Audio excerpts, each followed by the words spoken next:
The rope creaked against the oak branch, a sound that would haunt Thomas Crawford for the rest of his days. He had been riding the fence line of his New Mexico ranch that scorching afternoon in 1867 when he heard the jeering voices carrying across the desert wind. A crowd had gathered near the old mission ruins, and something in their cruel laughter made his stomach turn.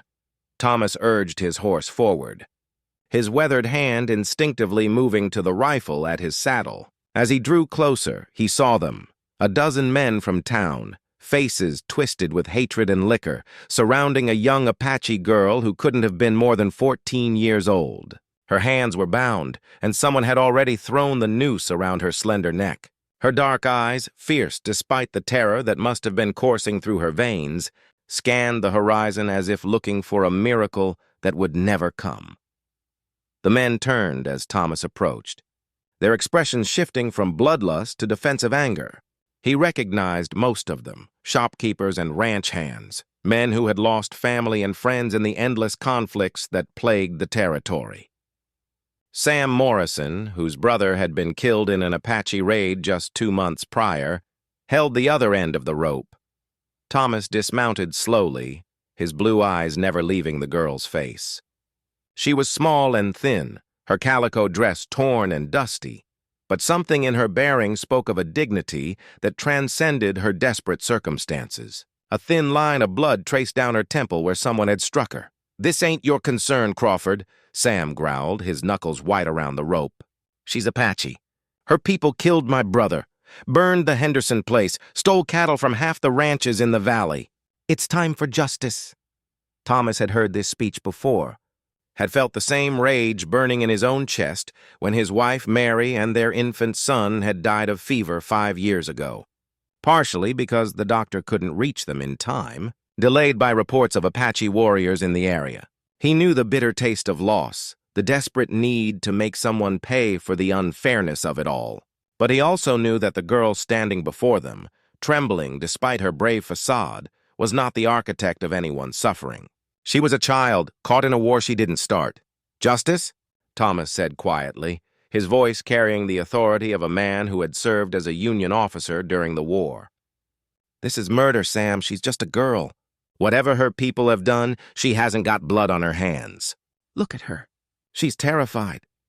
The girl's eyes met his then, and something passed between them, a moment of understanding that transcended language and culture.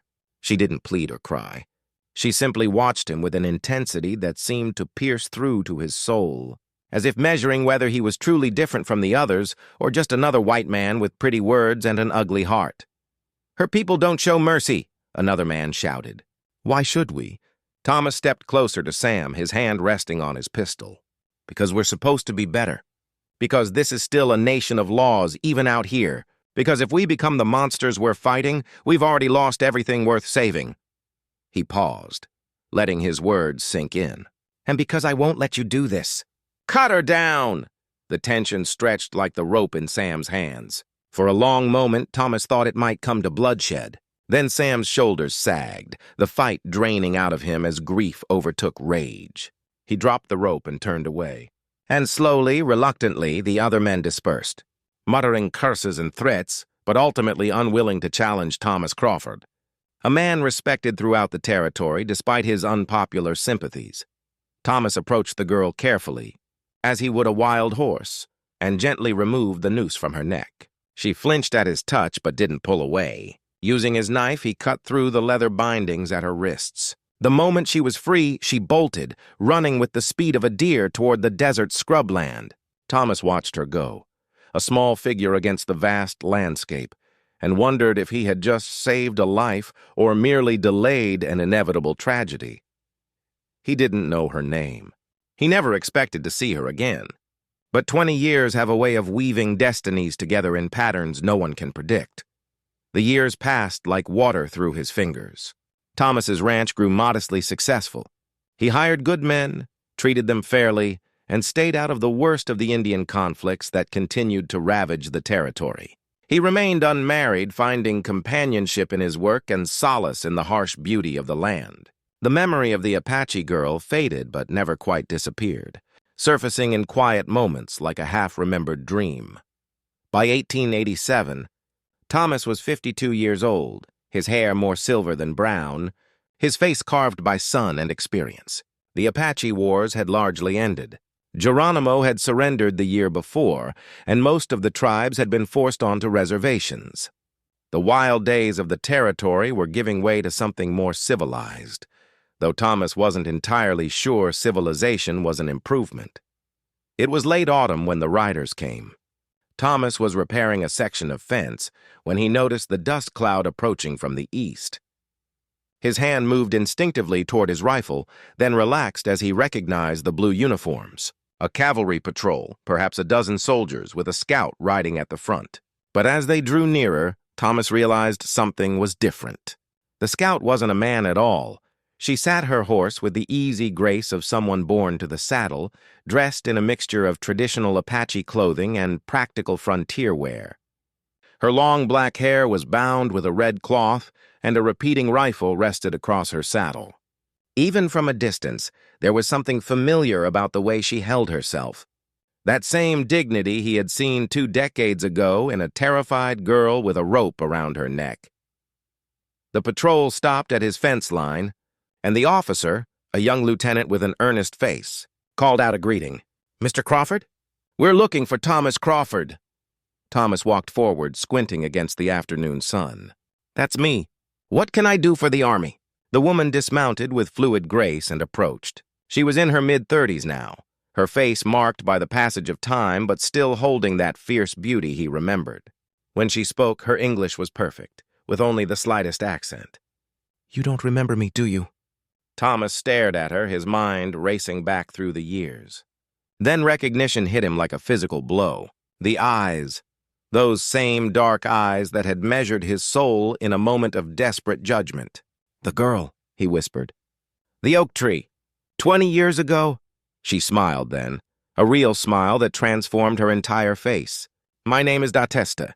You saved my life that day, though I never had the chance to thank you. I ran into the desert and found my way back to my people. They thought I had been blessed by the spirits, protected by powerful medicine, because no white man had ever shown me mercy before."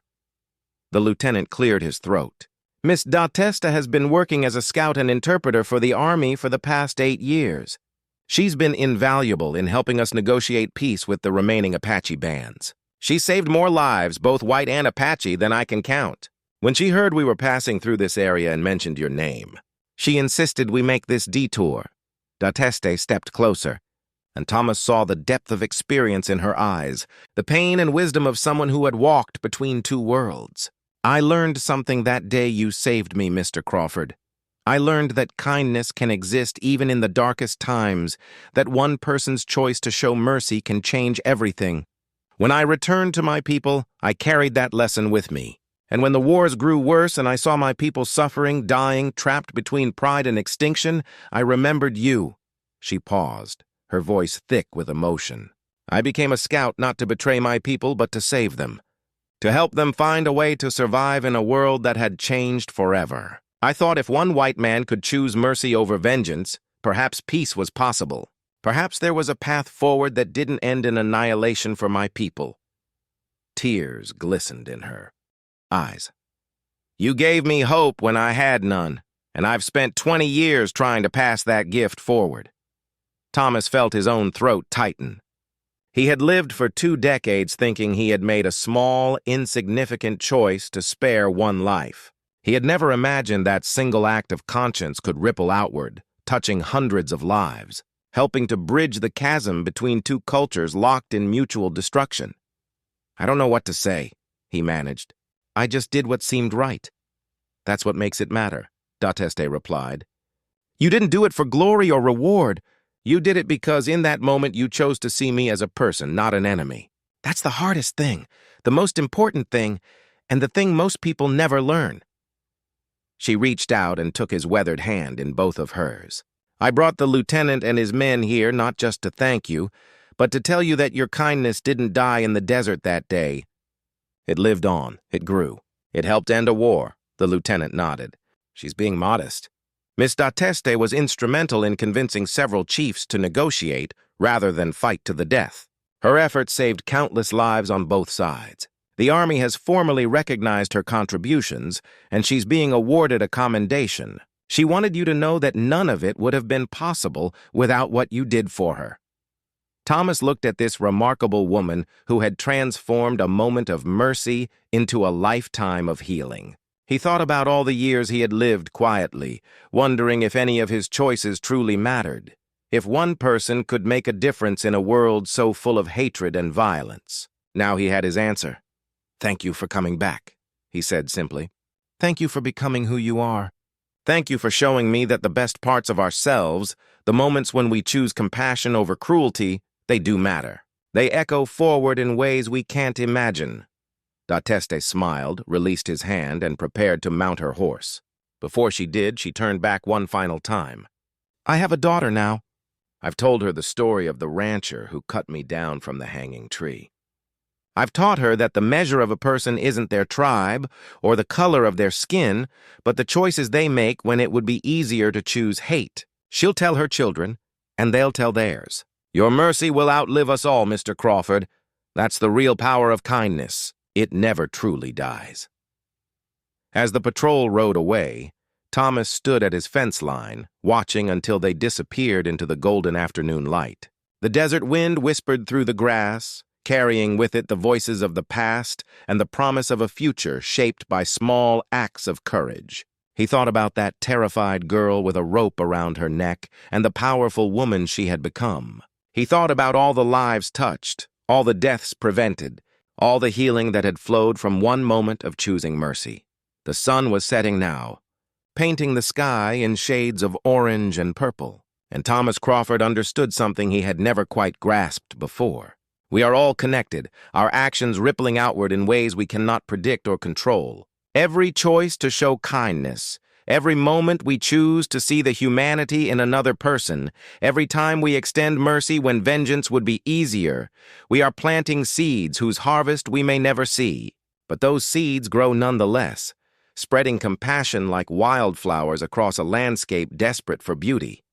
He walked back toward his house as darkness fell, his heart lighter than it had been in years, knowing that the most important thing he had ever done in his life had seemed, at the time, like nothing at all.